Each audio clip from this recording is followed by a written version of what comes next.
Le premier enjeu, c'est renforcer l'efficacité de la prise en charge à domicile. Il faut savoir que la majorité des patients atteints de maladie d'Alzheimer vivent dans la communauté quand ils sont atteints de syndrome modéré. Et il y a une volonté des pouvoirs publics de maintenir ces patients dans la communauté.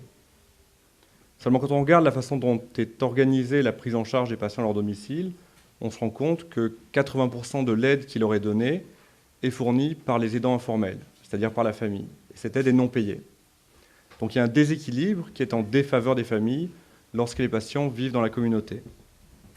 Le deuxième enjeu économique, c'est proposer une gestion efficiente des parcours de soins des malades atteints d'Alzheimer. Efficiente sous le point de vue économique, c'est-à-dire faire en sorte que les parcours de soins des malades atteints d'Alzheimer soient le plus coût efficace possible. Alors, pour tenter de répondre à ces deux objectifs, il y a un certain nombre de politiques publiques qui ont été mises en place en France. Et nous avons, avec le Gérontopole de Toulouse et l'Université Paris-Descartes, proposé un programme d'évaluation d'une politique qui est l'allocation personnalisée d'autonomie, l'APA. Donc la question qu'on s'est posée, c'est est-ce que l'APA a une influence sur ces deux enjeux en termes de politique publique? Donc on a réalisé des travaux qui sont des travaux empiriques, qui sont réalisés à partir de l'exploitation d'une base de données, l'étude PLATSA, qui est une base de données nationale, qui permet de suivre pendant 2 ans plus de 1000 patients atteints de maladie d'Alzheimer, et ils ont été suivis dans plus de 50 centres français. Alors dans une première publication, on a regardé est-ce que l'APA va avoir une influence sur la prise en charge des patients à leur domicile.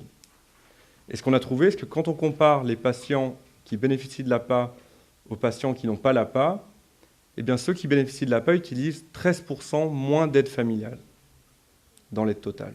Autrement dit, il y a une redistribution, une réallocation de l'aide qui est utilisée par les patients atteints d'Alzheimer. Et donc, dans un sens, l'APA permet de soulager les familles et les aidants informels en facilitant cette redistribution. Dans un deuxième travail qui est en cours de publication, on a regardé l'impact de l'APA sur les parcours de soins des malades.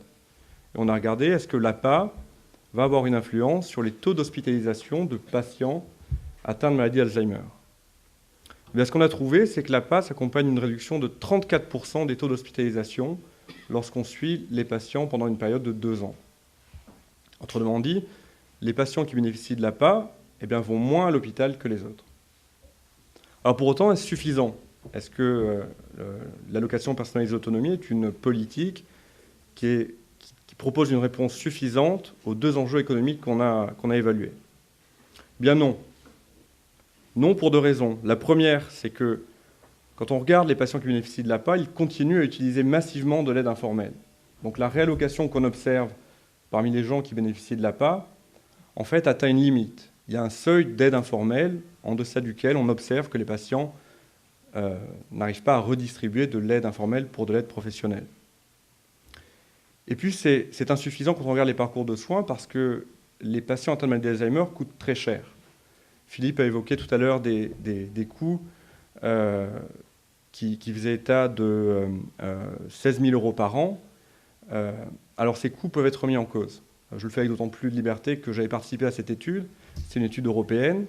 On a réalisé une étude française qui tient en compte des spécificités françaises de la prise en charge d'Alzheimer. Et ce qu'on a trouvé, c'est que quand les patients sont atteints des syndromes modérés et quand ils vivent dans la communauté, eh bien, ils coûtent en moyenne 2 800 € par mois. Et quand on suit ces patients dans leur parcours de soins, quand ils commencent à rentrer dans des parcours de soins qui utilisent de l'hôpital, eh bien, très rapidement, ces dépenses connaissent une croissance très importante. Après 2 ans, ces mêmes patients qui coûtaient au début 2 800 € par mois, eh bien, coûtent plus de 4 000 € par mois.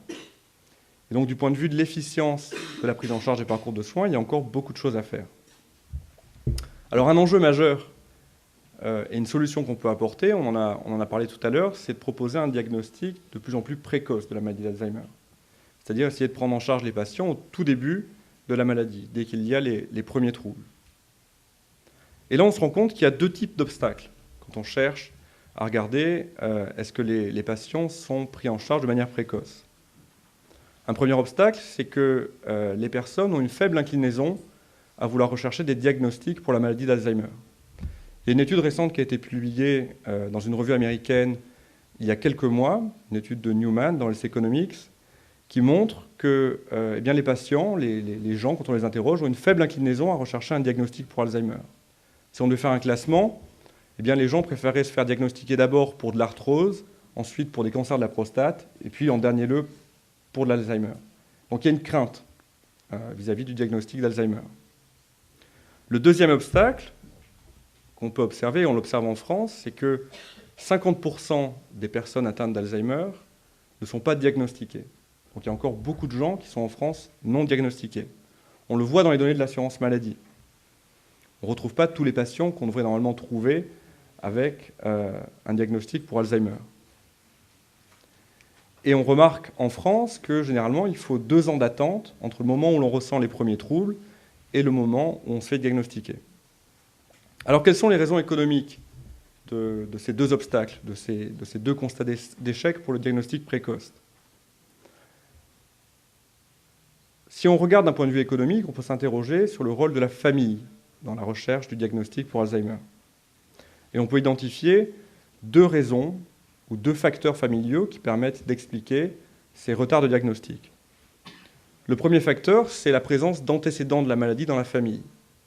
Il y a des théories économiques qui disent que quand un patient a de l'information sur une maladie et quand il ressent de l'anxiété, c'est-à-dire de l'aversion pour cette information, eh bien, il aura tendance à retarder les diagnostics. Donc on peut penser que les patients qui ont des antécédents d'Alzheimer dans leur famille, eh bien, auront tendance à retarder leur diagnostic. Il y a un sondage récent qui a été publié par la TNS Sofres qui montre que c'est 1/4 des familles en France qui sont concernées par ces antécédents familiaux. La deuxième raison économique que l'on peut aller chercher du côté de la famille, eh bien, elle est à chercher du côté du rôle des aidants informels. Les aidants informels qui, rappelons-le, assurent 80% de l'aide totale fournie aux patients quand ils vivent dans la communauté. Les aidants informels, ils assurent aussi 60% des dépenses des patients atteints d'Alzheimer. Ils font face à des coûts d'opportunité très importants. Ils quittent leur travail pour s'occuper du patient. Quand ils ne quittent pas leur travail, ils font face à des carrières qui progressent moins vite, à des niveaux de rémunération moins importants. Tout cela a été prouvé. Ensuite, on sait que quand il y a une prise en charge informelle, une prise en charge par la famille, il y a des négociations économiques qui sont menées au sein des familles, qui sont des négociations complexes, qui font qu'il y a des enjeux très importants liés au diagnostic d'une personne d'Alzheimer dans les familles.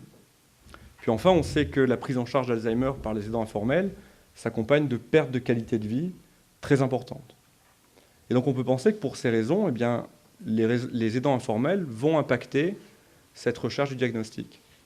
On ne sait pas s'ils vont la précipiter ou s'ils vont au contraire chercher à la retarder. C'est une question qui est encore ouverte. Alors pour tenter d'explorer l'impact de ces 2 facteurs sur la recherche du diagnostic, on a regardé dans les données en France et on a regardé dans les données Plaza. Donc Plaza, plus de 1000 patients recrutés partout en France, diagnostiqués entre 1991 et 2005. Et avec les données Plaza, ce qui est intéressant, c'est qu'on peut regarder des facteurs cliniques et des facteurs économiques liés à la maladie d'Alzheimer. Et puis on peut regarder la différence entre la date du début des troubles d'Alzheimer et la date du diagnostic. Autrement dit, avec Plaza, on peut mesurer l'errance diagnostique. Et donc on peut regarder l'impact de facteurs familiaux sur cette errance diagnostique. Alors qu'est-ce qu'on a trouvé quand on a regardé les données Plaza? Ce sont des résultats qu'on vient d'obtenir et on a un travail qui est en cours de soumission. On a regardé donc que dans Plaza, comme ça a été observé dans d'autres études, les patients, quand ils ressentent les premiers diagnostics, attendent en moyenne plus de 2 ans avant de recevoir le diagnostic pour la maladie d'Alzheimer. Et ce qu'on a trouvé dans Plaza avec des modèles économétriques, c'est que les 2 facteurs qu'on a identifiés ont réellement un impact sur le risque d'avoir un diagnostic retardé. Premier facteur, l'histoire familiale de la maladie. Ce qu'on a trouvé, c'est que quand des patients ont des antécédents de maladie d'Alzheimer dans la famille, eh bien, ils vont avoir un risque plus élevé d'avoir un diagnostic retardé. Deuxième facteur, la présence d'aidants informels. Ce qu'on a trouvé dans les données Plaza, c'est que quand il y a un aidant informel qui aide le patient atteint d'Alzheimer, eh bien, ce patient aura des risques de diagnostic tardif plus réduits. Autrement dit, la présence des aidants informels est positive. et ce, quels que soient les aidants informels, que ce soit l'époux, que ce soit un cousin ou que ce soit le frère ou la sœur du patient. Donc on a bien des raisons familiales qui expliquent le temps entre les premiers troubles ressentis par les patients et le temps du diagnostic. On a regardé aussi d'autres variables économiques et d'autres facteurs qui peuvent expliquer ces risques de diagnostic retardé. Ce qu'on a trouvé, c'est que les hommes ont des risques plus élevés d'avoir un diagnostic retardé. Et ça, en économie, on peut l'expliquer par des phénomènes de surconfiance.